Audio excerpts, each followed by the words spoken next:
Entonces, clase número 3 de la materia Alabanza y Adoración, trimestre número 2. Seguimos en el punto, la tipología sacrificial. Hebreos capítulo 9.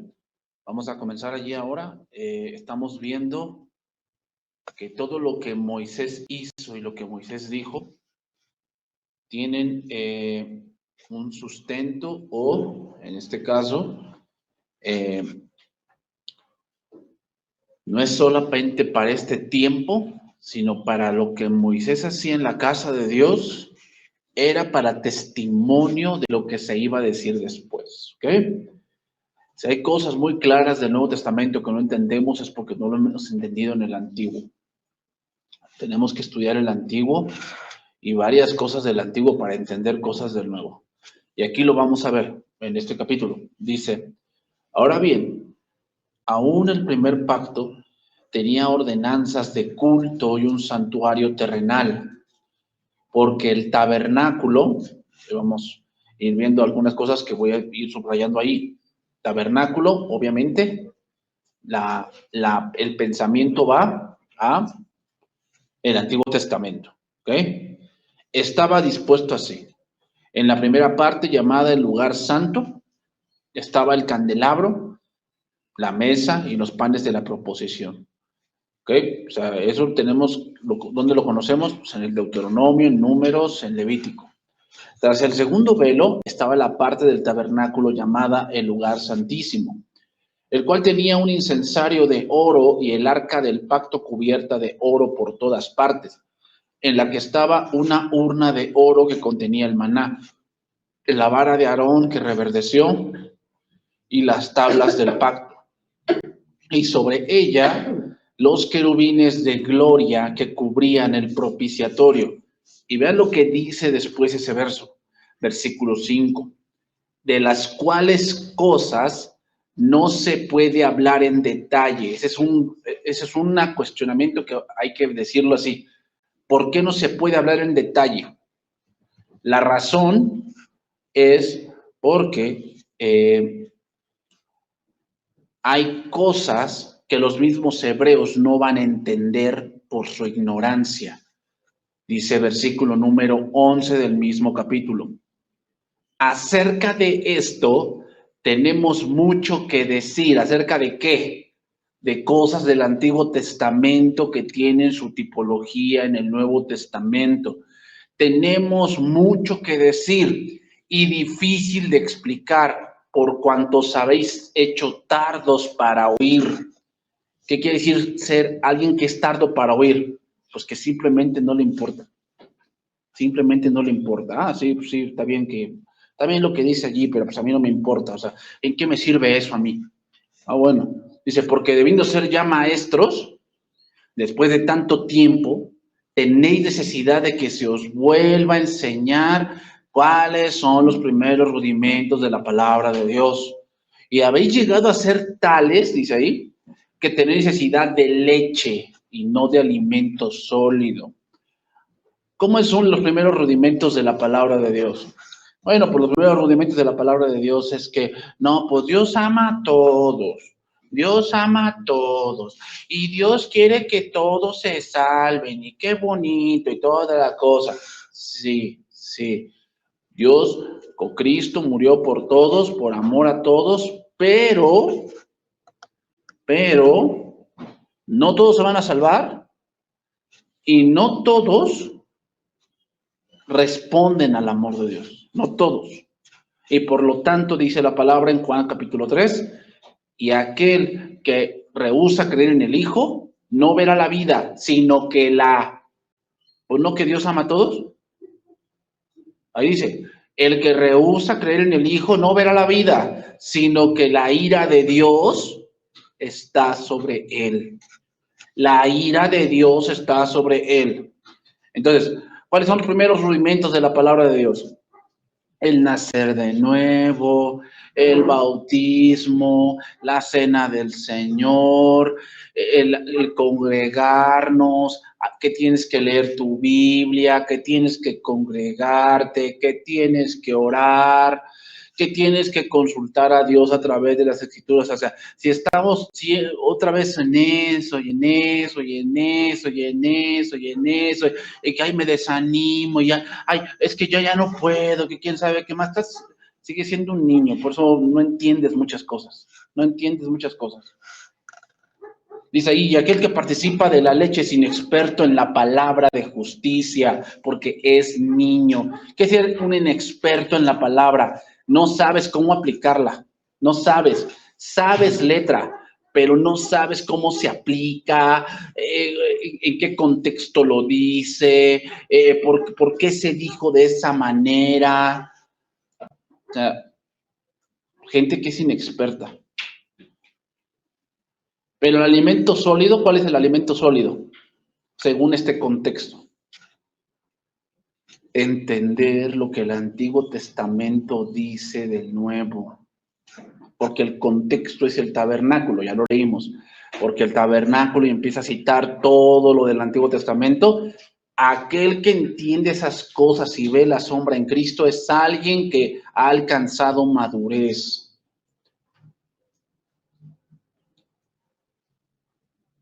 Entonces, la madurez tiene que ver con entender y con conocer a Cristo. Así se alcanza la madurez. No se alcanza por los años en la iglesia. Así tengas 100 años aquí. Si no has conocido de verdad a Cristo, tú eres un inexperto. Dice ahí, para los que por el uso tienen los sentidos ejercitados en el discernimiento del bien y del mal. Es decir, un maduro es aquel que ya entiende más allá las cosas que en el Antiguo Testamento se han dicho. Aquellos que no entienden esto es porque aún no han avanzado en las primeras doctrinas. Si tú sigues dudando, por decir, de la creación, tú no puedes comprender la redención. No puedes comprender la expiación, no puedes comprender la resurrección, no puedes comprender la segunda venida de Cristo, porque principalmente la primera doctrina que debes de creer dudas de ella. O sea, si tú estás dudando de la creación, tú estás dudando o tú sigues pensando que eres del chango, por eso muchas doctrinas después no las entiendes. Si las primeras doctrinas no las tienes bien entendidas, mucho menos las más avanzadas las vas a entender. Capítulo 9, versículo 23 de Hebreos. Hebreos capítulo 9, versículo 23. Dice ahí, fue pues necesario que las figuras de las cosas celestiales fuesen purificadas así, pero las cosas celestiales mismas con mejores sacrificios que estos. Es decir, ¿qué quiere decir? Que las cosas del tabernáculo y todo lo que Dios dictó del tabernáculo son figura de las cosas celestiales. Figura, no es que en el cielo haya un arca, no, figura.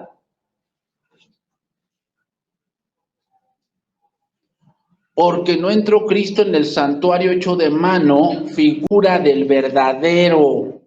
Otra vez, figura del verdadero.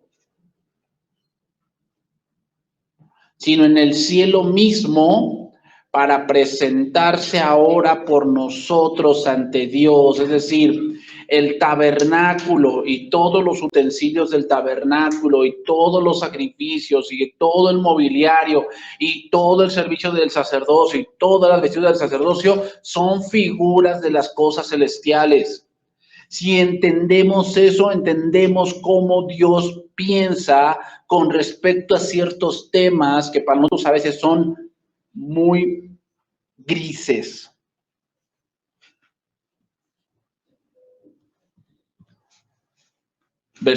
Capítulo 10, versículo 1. Porque la ley, teniendo la sombra de los bienes venideros, otra vez, ¿cómo lo dice? Teniendo la sombra de los bienes venideros, no la imagen misma de las cosas. ¿Qué quiere decir? Que las cosas del Antiguo Testamento son una sombra de algo que viene mejor, porque son imagen de las, no la imagen de las mismas cosas, nunca puede, por los mismos sacrificios que se ofrecen continuamente cada año, hacer perfectos a los que se acercan. Aquí se destacan las palabras figura, sombra, símbolo, ejemplo, dando a entender que era un testimonio de lo que más adelante se iba a decir.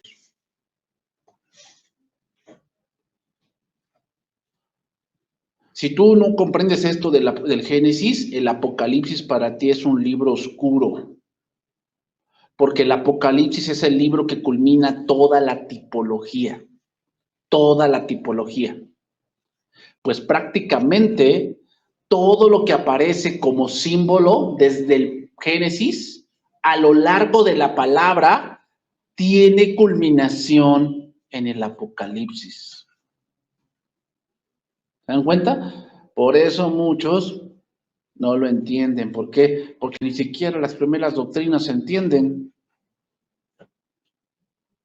Ni siquiera las primeras doctrinas se entienden. Por decir, en el Apocalipsis vemos 10 candeleros. ¿Dónde se ven los candeleros? En el Antiguo Testamento. Ojos como llama de fuego. ¿Dónde vemos el fuego?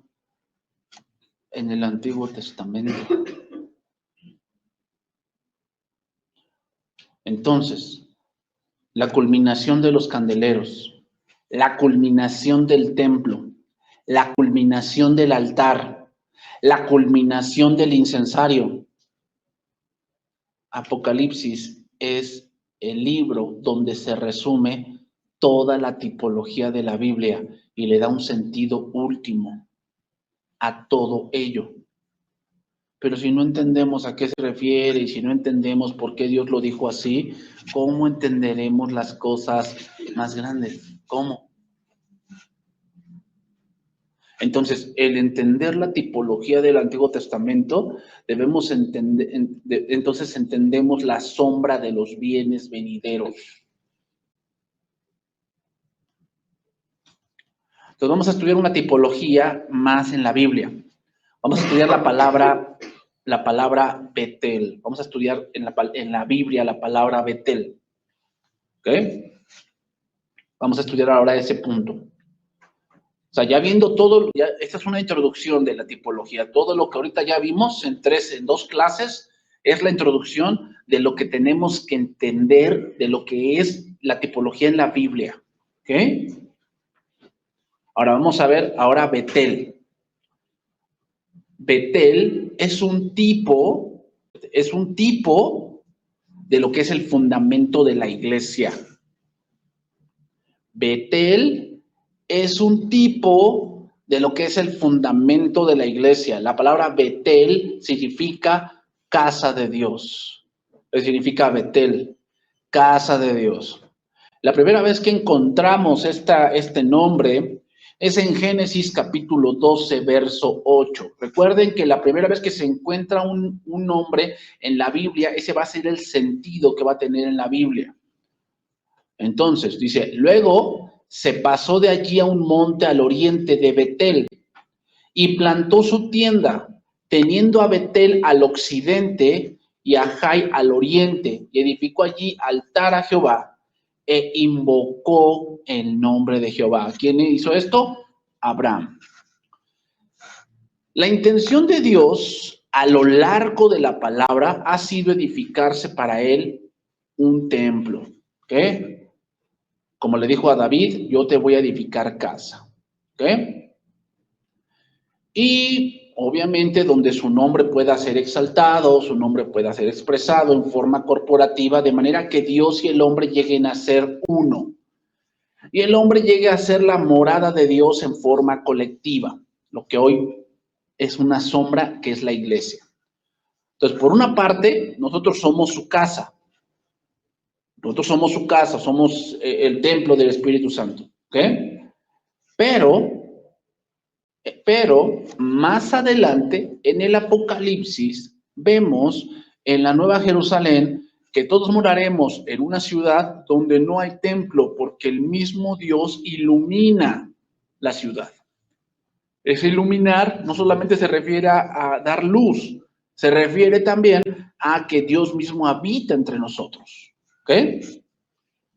Dios mismo habita entre nosotros.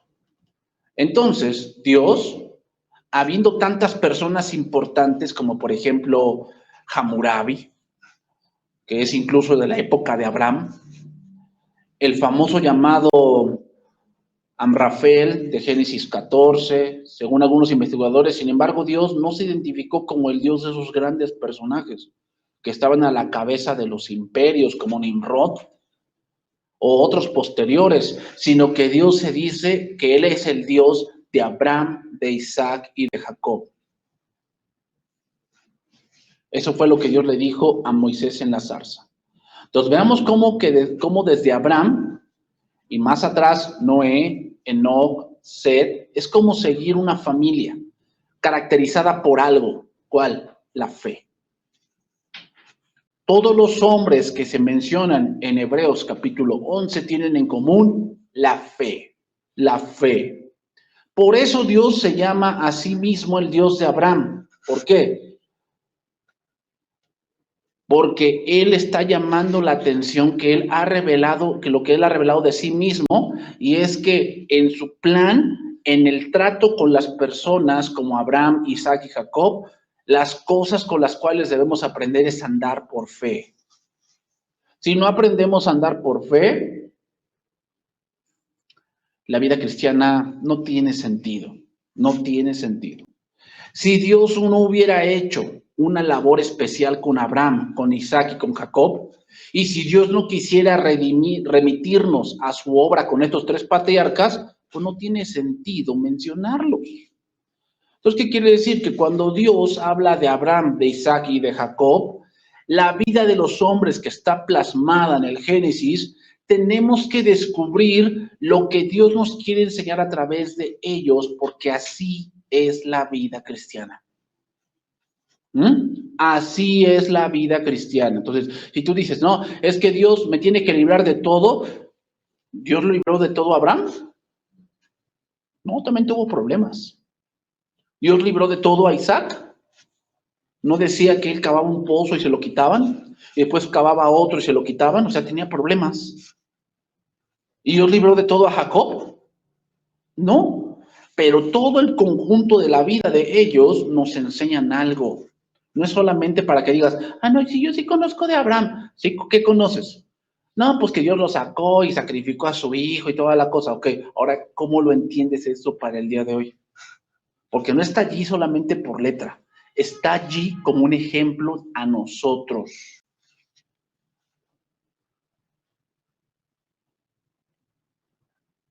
Entonces, lo que quiere decir es que Dios pone el trato con Abraham, con Isaac y con Jacob como si Dios llamara nuestra atención a la vida de estos patriarcas y su intervención divina en la vida de ellos. Y esto podemos verlo en algunos otros pasajes de la Biblia. Por decir, Romanos capítulo 4, verso 11. Romanos capítulo 4, verso 11.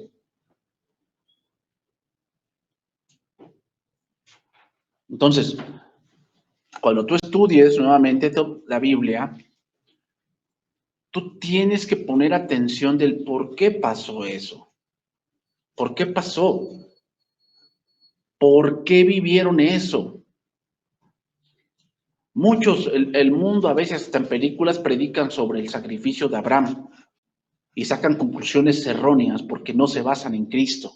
Llegan a conclusiones tan erradas de pensar que, pues, ¿qué tipo de Dios es ese? Porque no entienden los propósitos más altos de Dios, sino que lo tratan de entender como un simple humano. Romanos 4:11, y recibió la circuncisión como señal. ¿De qué? Dice ahí, como sello de la justicia, de la fe que tuvo estando aún incircunciso. A ver, repasemos ese verso. Recibió la circuncisión como señal, como sello. ¿Te hace recordar algún verso esa frase? Sí, Efesios capítulo 1. Y hemos recibido el Espíritu Santo como las arras, como el sello de nuestra próxima redención. La circuncisión es una señal que indica hacia el Espíritu Santo. Por eso ya la circuncisión no es en la carne, es en el corazón. Porque dice ahí, como sello de la justicia, de la fe, que tuvo estando aún incircunciso. ¿Cuál es el sello de la justicia, de la fe? Que creyó a Dios y Dios lo tomó como justo. Así se dice, y creyó Abraham a Dios y le fue contado por justicia. Entonces, ¿qué recibió como señal? La circuncisión. ¿Qué hemos recibido nosotros como señal de que, o sea, Abraham recibió, Dios le dijo, tú para mí, Abraham, tú eres justo y tú te vas a salvar. Entonces uno preguntaría, ¿y cómo sé que eso es verdad? Dios le dice, te vas a circuncidar y esa va a ser la señal de que tú eres justo. Esa es la señal de que tú creíste, eres justo. No es, con esa señal vas a ser justo, no. Tú creíste, eres justo, te voy a dar la señal. Ahora nosotros creemos. ¿Cuál es la señal de que Dios cumplirá su promesa? El Espíritu Santo. El Espíritu Santo. Seguimos ahí en el versículo 11. Para que fuese padre de todos los creyentes, no circuncidados. O sea, ¿cuándo creyó Abraham a Dios? Cuando no era circuncidado. Entonces, es nuestro padre porque tampoco nosotros no somos circuncidados. A fin de que también a ellos la fe les sea contada por justicia. Y padre de la circuncisión para los que no solamente son de la circuncisión, sino que también siguen las pisadas de la fe. Dice otra cosa. Ok, ahora, ¿qué debemos hacer cuando ya creímos? Seguir adelante. Pisadas de la fe. Eso fue lo que hizo Abraham. O sea, Abraham no solamente creyó y ahí se estacionó, no, andaba yendo de un lado para otro. Eso es lo que es la vida cristiana. Sino que también siguen las pisadas de la fe que tuvo nuestro padre Abraham antes de ser circuncidado. Entonces, ¿quién recibió señal? Abraham. Entonces, prácticamente lo que nos está diciendo este pasaje es que Abraham es una señal, es decir, nos está indicando un camino que debemos ver a través de la vida de Abraham. Tenemos que ver la vida de Abraham como una señal que nos indica por dónde ir. Por eso cuando yo no sé cuál es la voluntad de Dios, no estudias la Biblia entonces. Ay, ¿será que Dios, es que mi familia me quiere apartar de la Biblia, me quiere apartar de Dios? ¿Cuál será la voluntad de Dios? ¿Qué le dijo Dios a Abraham al principio? Salte de tu tierra y de tu parentela. ¿Qué más claridad quieres?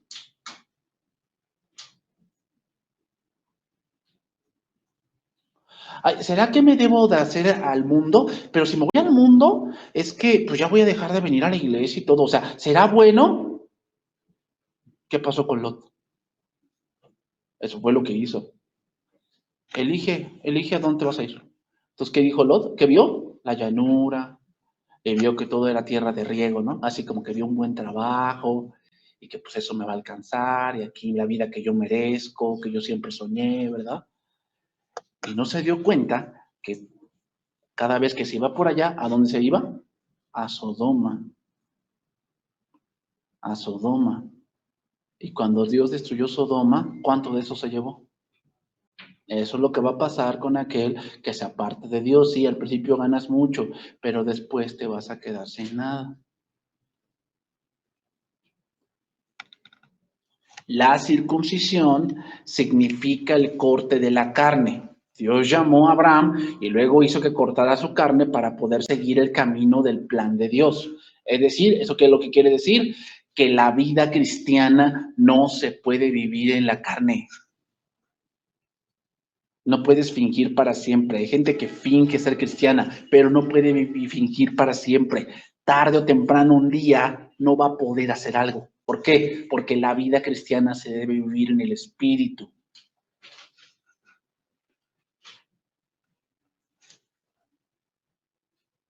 Entonces el Señor prácticamente le dijo a Abraham, Abraham, como tú me has creído, yo te tengo como justo. Y la señal que te tengo como justo es la circuncisión.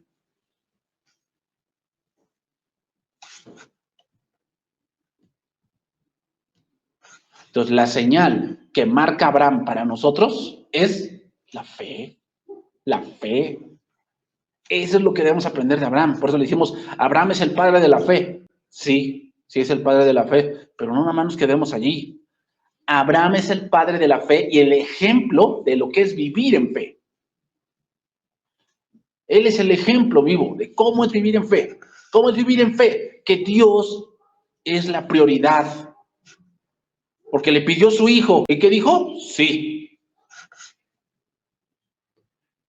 Y Dios le dijo, cuenta las estrellas. ¿Y qué dijo Abraham? Sí, Señor, yo creo. Y le dijo, yo te voy a dar toda esta tierra. Sí, Señor, yo te creo. Eso es la vida de fe. No es de que, no, pues ahorita me va bien, sí creo. Otra me va mal, pues ya no creo, lo voy a hacer a mi manera. O sea, Abraham es la señal de fe. Y así como Abraham muestra seguridad y es fiel a Dios, Dios espera eso también de nosotros. Entonces, Génesis capítulo 15, ahora. Ahí dice, los que siguen los pasos de fe de Abraham. Vamos a ver algunos pasos de fe de Abraham. ¿Ok? Aquí vemos. Este es un pasaje muy conocido. Y dice, después de estas cosas, vino la palabra de Jehová a Abraham en visión, diciendo, no temas, Abraham, yo soy tu escudo, y tu galardón será sobremanera grande. Y respondió Abraham, Señor Jehová, ¿qué me darás? Siendo que así ando sin hijo, y el mayordomo de mi casa es este Damaseno Eliezer. Dijo también a Abraham, mira que no me has dado prole, y he aquí que será mi heredero un esclavo nacido en mi casa.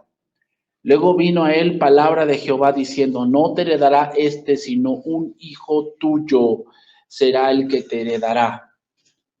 ¿Qué quiere decir? Básicamente, ese pasaje nos da la respuesta. ¿Todas las religiones llevan a Dios? No, porque todas las religiones son esclavas. Si dijéramos que todas las religiones llevan a Dios, estaríamos diciendo que como Abraham, entonces, ¿los esclavos heredan? No, solo los hijos. Solo los hijos van a heredar el reino de Dios. Solo los hijos. Hay varias formas de interpretar eso. Oye, pero pues mi hijo es el hijo del pastor, no creo que él no se vaya al infierno. Es esclavo. Tiene que nacer de nuevo. Solamente los hijos van a heredar el cielo. Solo los hijos, no los hijos tuyos, los hijos de Dios. Solamente los hijos. Y lo llevó fuera. Y le dijo, mira ahora los cielos y cuenta las estrellas, si las puedes contar. Y le dijo, así será tu descendencia. A ver, están hablando de que Dios le va a dar un hijo y Dios lo lleva a algo más grande. Le dice, tu descendencia será numerosa. Y Abraham le dice, quiero empezar por uno. No tengo ni uno. Y tú me dices que muchos. Y quiero empezar por uno.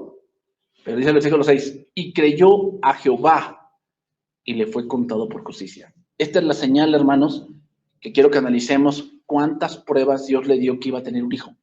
Prácticamente 2. Número 1, el firmamento. El firmamento.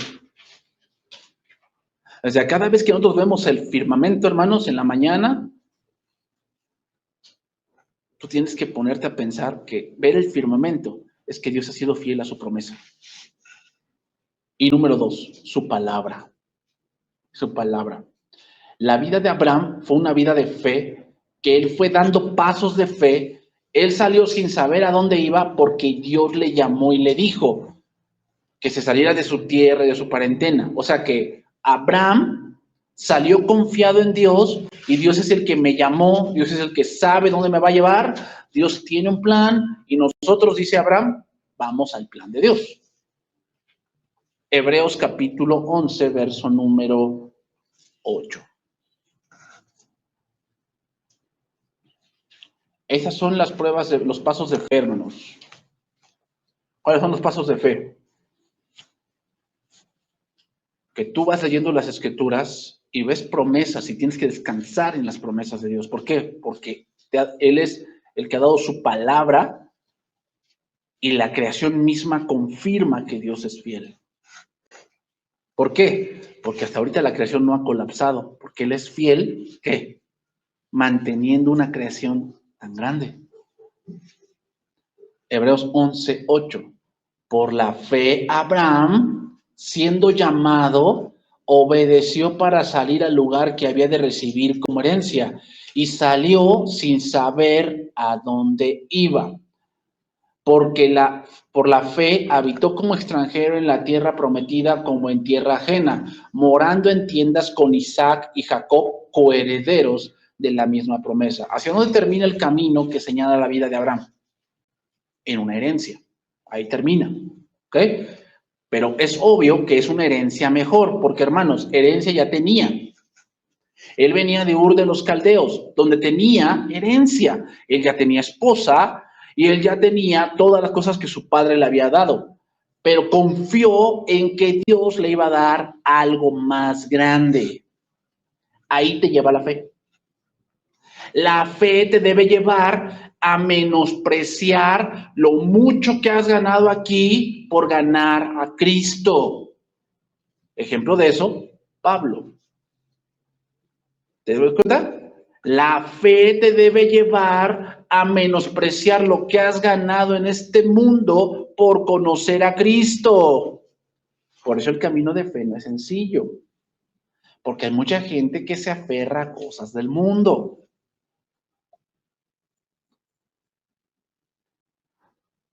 Yo preguntaría, ¿quién compra una heredad sin antes verla? Nadie.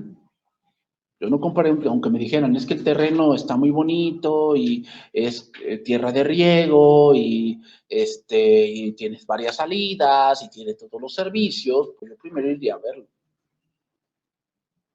Bueno, eso hizo Abraham. Creyó que recibiría algo que no había visto. Versículos 9 y 10.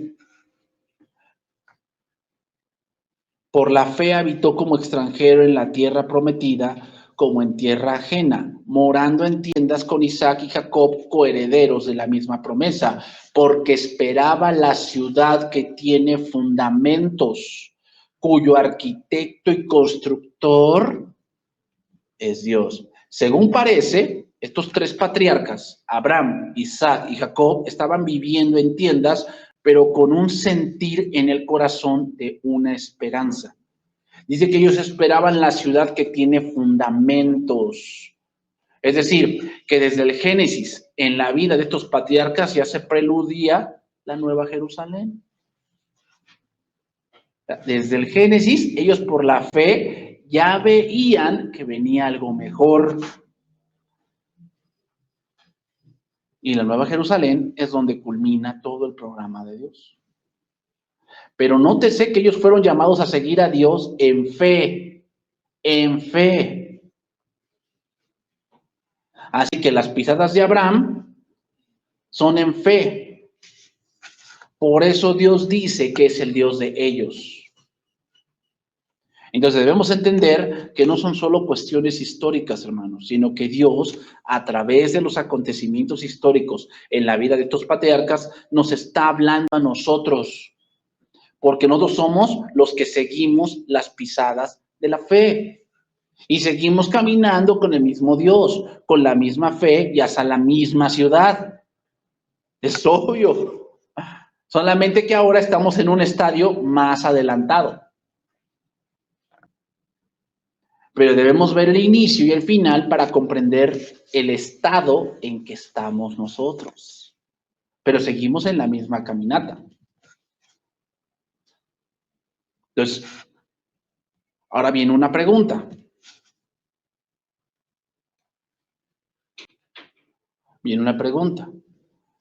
Y es, ¿qué significa salir sin saber a dónde iba?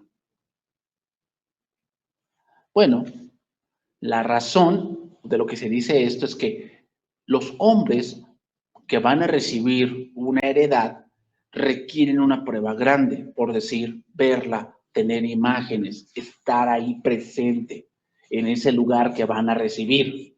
Pero en el caso de la herencia celestial, la sola palabra de Dios basta.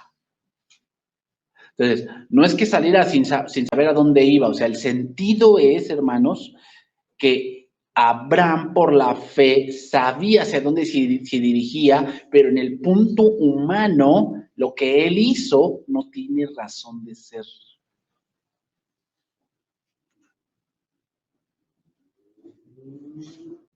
Dios le dio esa palabra y él confió hasta el final.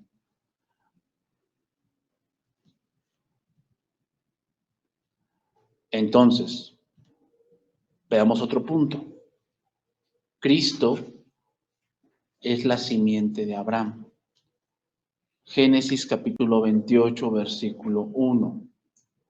Génesis capítulo 28, versículo 1. Veamos cómo sigue la historia ahora. Dice Génesis 28, versículo 1. Entonces Isaac llamó a Jacob y lo bendijo. Y le mandó diciendo, no tomes mujer de las hijas de Canaán. Levántate, ve a Padán Aram, a casa de Betuel, padre de tu madre, y toma allí mujer de las hijas de Labán, hermano de tu madre. Y el Dios omnipotente te bendiga y te haga fructificar y te multiplique hasta llegar a ser multitud de pueblos. Y él te dé la bendición de Abraham y a tu descendencia contigo, para que heredes la tierra en que moras, que Dios dio a Abraham. Mira cómo lo dice Isaac. Llama a su hijo, que ya había hecho pues, puras tonterías, porque pues, había engañado a su padre, había engañado a su hermano, puras cosas que después pagó, dice ahí que Dios te dé la heredad que prometió a Abraham. ¿Eso qué nos quiere decir? Que Isaac sabía que él todavía no la tenía. Moraba en la tierra prometida. Pero él, mira, como le dice en el sentido de que yo todavía no la tengo. Ojalá Dios a ti te la dé. ¿Jacob la obtuvo? Tampoco. No la obtuvo. Así envió Isaac a Jacob, el cual fue a Padán Aram, a Labán, hijo de Betuel, arameo, hermano de Rebeca, madre de Jacob y de Esaú.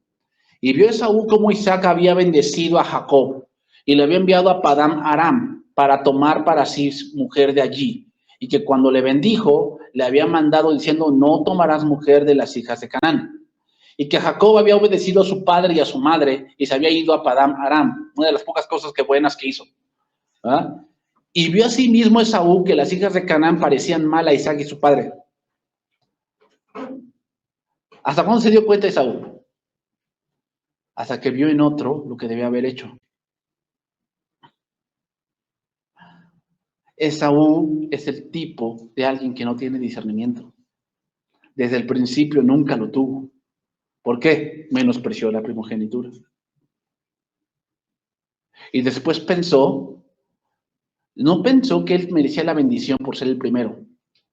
Pensó que merecía la bendición por ser el favorito de su padre. Y así hay muchos que piensan que merecen la bendición de Dios porque sirven en tal lugar. No importa dónde sirvas. No por eso mereces. Porque lo que estás haciendo y lo que hacemos es por gracia, no porque lo merezcamos. Ese es Esaú. Y cuando se da cuenta que no puede alcanzar la bendición. Entonces dice, y se fue Esaú a Ismael, y tomó para sí por mujer a Mahalat, hija de Ismael, hijo de Abraham, hermana de Nebaiot, además de sus otras mujeres. ¿Qué significa eso? Otro, que cuando es Esaú, quiere siempre poner parches de la carne, remedios, vamos a ponerlo así, remedios caseros, espirituales. O sea, como que bueno, sí soy malo acá, pero hago esto también. Sigue siendo igual de malo. Sigue siendo igual. Así es Esaú, como no entiende, trata de hacer cosas como por la conciencia, o sea, como que, bueno, me siento mal por esta conciencia, voy a hacer esto como para limpiarme. O sea, va con Ismael, porque él pensó que tomando hijas de Ismael, porque Ismael era hijo de Abraham, ¿qué? Iba a poder remediar que su papá no lo aceptara con sus mujeres. Pero Ismael es figura de ¿qué? Según Gálatas, de la carne.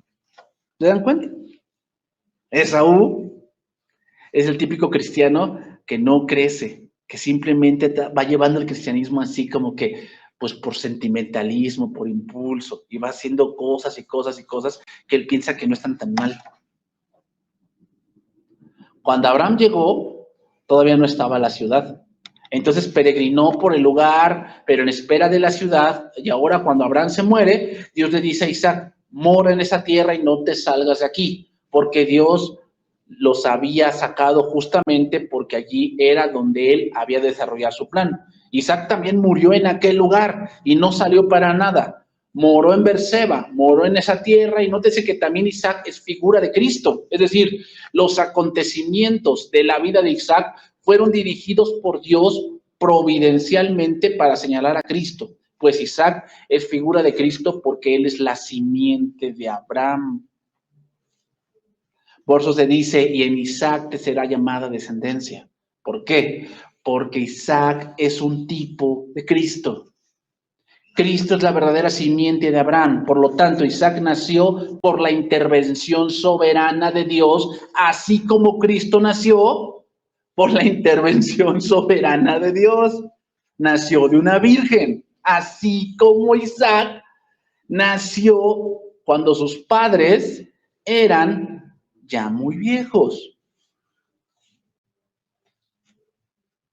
Fue la intervención soberana de Dios. Entonces Isaac es figura de Cristo. Por eso vemos a Isaac subiendo con la leña para ser sacrificado en el mismo lugar, por el mismo terreno, en el mismo monte en el que Jesús también fue sacrificado. Pero Isaac fue recibido otra vez a la vida como si hubiera resucitado de entre los muertos, como Cristo también resucitó de entre los muertos. Por eso Romanos dice claramente así. Romanos 4:16. Por tanto, es por fe para que sea por gracia, a fin de que la promesa sea firme para toda su descendencia, no solamente para la que es de la ley, sino también por la que es de la fe de Abraham, el cual es padre de todos nosotros. Como está escrito, te he puesto por padre de muchas gentes delante de Dios, y a quien creyó, el cual da vida a los muertos y llama las cosas que no son como si fuese. Entonces vemos que la descendencia es por la fe, lo que da a entender que Abraham fue contado en la genealogía de Cristo por la fe. La fe. ¿Ok? Entonces, Isaac es figura de Cristo. Y aquí viene una pregunta para ir terminando esta sesión. ¿Y Jacob?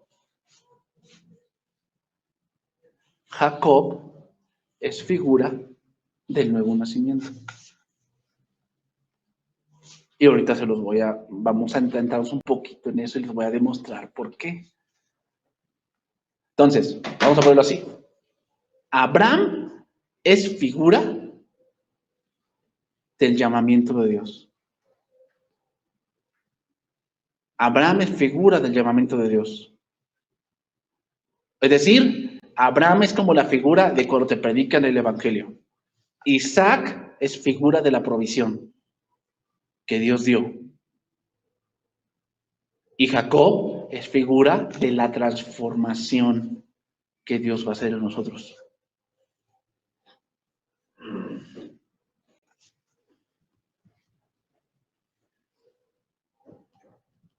Entonces, continuamos en Génesis 28.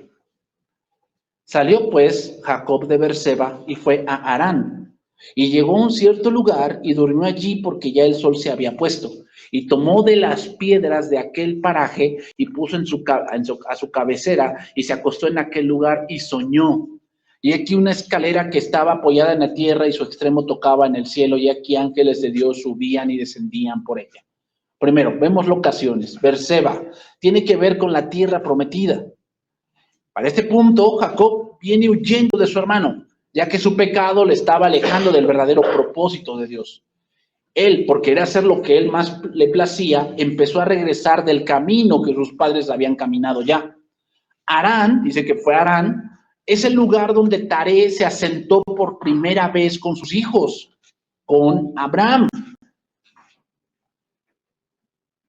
Entonces, llegó a cierto lugar y ahí Dios se le apareció. Porque Dios tenía un plan más grande que el plan de Jacob. Y entonces dice, y he aquí, versículo 13, Jehová estaba en lo alto de ella, el cual dijo, yo soy Jehová, el Dios de Abraham tu padre, y el Dios de Isaac. La tierra en que estás acostado, te la daré a ti y a tu descendencia. Dios le está diciendo, yo prometí que esta tierra sería para la descendencia de Abraham, y tú eres esa descendencia. Pero antes de heredar, te voy a transformar. Y volveré a traerte aquí y vas a heredar. Pues vamos terminando. Cuando él se fue, empezó a ocurrirle lo que hizo que le aconteciera a otros. ¿Ah? Cuando él se fue, empezó a ocurrirle lo que él hizo que le aconteciera a otros. Como dice el dicho, empezó a ser pagado con la propia moneda. ¿Ah? Él había engañado y lo engañaron a él. 7 años trabajando por Raquel y le dan a Lea en vez de Raquel. 30 veces le cambian el salario. Esperaba, merecía y no se lo daban. Es decir, empezaron a acontecerle cosas que él había hecho a otros. Él había defraudado a otros y empezó a ser defraudado él. Esa es la manera que Dios utiliza para transformarnos y para corregirnos. Muchas veces se nos olvida, pero a veces tenemos a un hermanito que nos hace lo que nosotros hicimos y nos quejamos de que, ay, pobrecito de mí, pero pues a lo mejor eso fue lo que tú hiciste. Tanto te quejabas y ahora la que viene aquí te queja tanto. A lo mejor eso tú hiciste.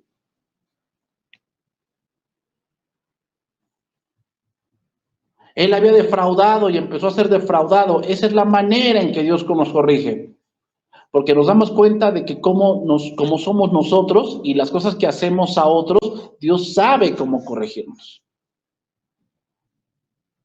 Después de todo lo que ganó Jacob, inclusive haciendo trampa con las varas, ¿te acuerdas? Que ponía varas para que las ovejas salieran rayadas y atiborradas. Cuando se enfrentó a su hermano, los rebaños los envió enfrente. ¿Qué quiere decir? Que cuando te enfrentas a un peligro, corres el riesgo de perderlo todo, lo que hiciste por trampas.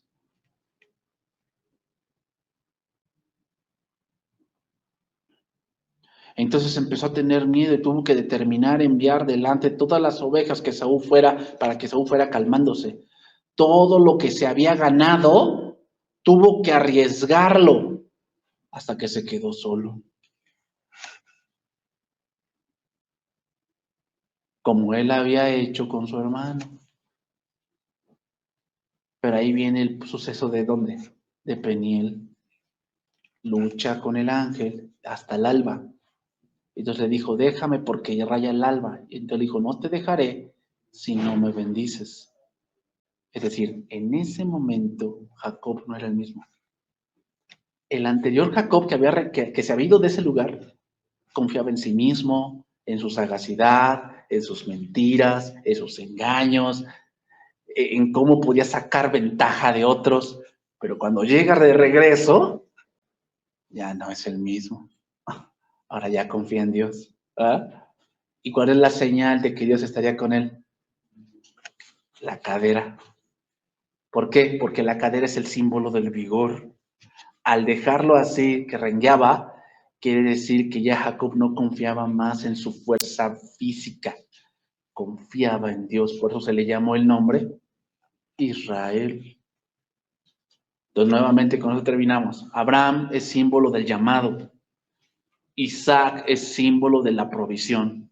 Y Jacob es el símbolo de la transformación que Dios va a hacer. Así somos nosotros. Dios nos llamó por el Evangelio. Nos enseñó la provisión de Dios. Y en esa provisión, cuando creímos, somos ¿qué? Transformados de gloria en gloria.